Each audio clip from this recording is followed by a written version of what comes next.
And welcome back, everyone, to Let's Talk News. Now, I have here with me Chris Edwards. Chris Edwards is running for the 1st Congressional District, First Congressional District? District 1? District number 1. District number 1 for the U.S. House of Representatives, correct? Yes, exactly. Okay.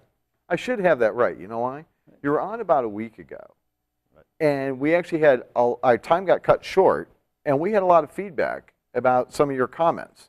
So here's what I'm going to do. I'm going to put you right on the seat, right from Jump Street, okay? Okay.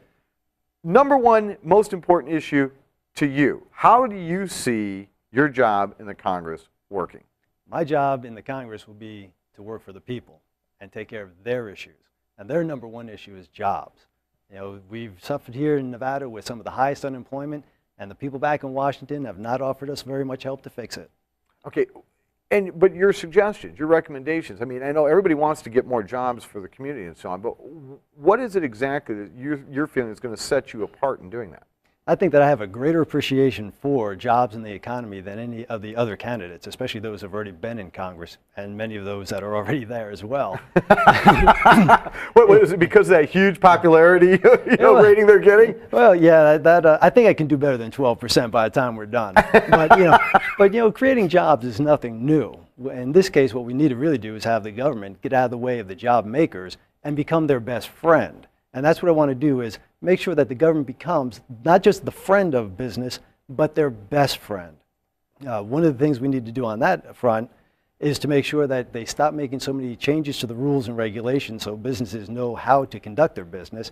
The other is to make sure that the taxes here at home domestically keep them profitable and keep them competitive with the overseas competitors. And on top of it, we need to make sure that the rules and regulations make sense, especially when it comes to credit.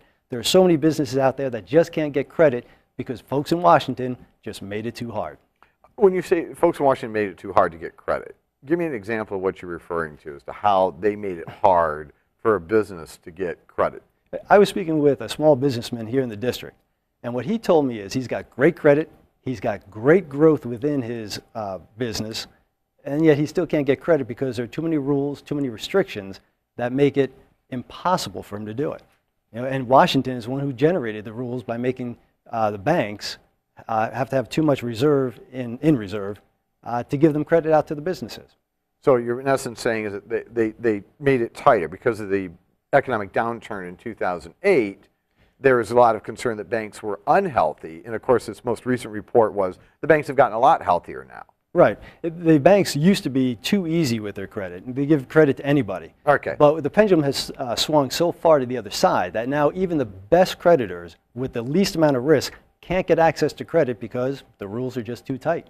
Okay. So there's something specific that can be done, and that is to address how businesses can get more funds and therefore be able to employ more people because they can afford to expand their businesses. Absolutely. And it is the government's function to loosen the controls. And that can be done relatively easily as long as you have people in Congress who understand you got to loosen the loosen the regulations there. Okay, all right. Next thing is this: I know that you're running as a Republican. Yes. Okay, and in talking with you though before, you address things a lot differently, quite frankly. Than you're not just right down the line where it's no to this and no to that and so on and so on.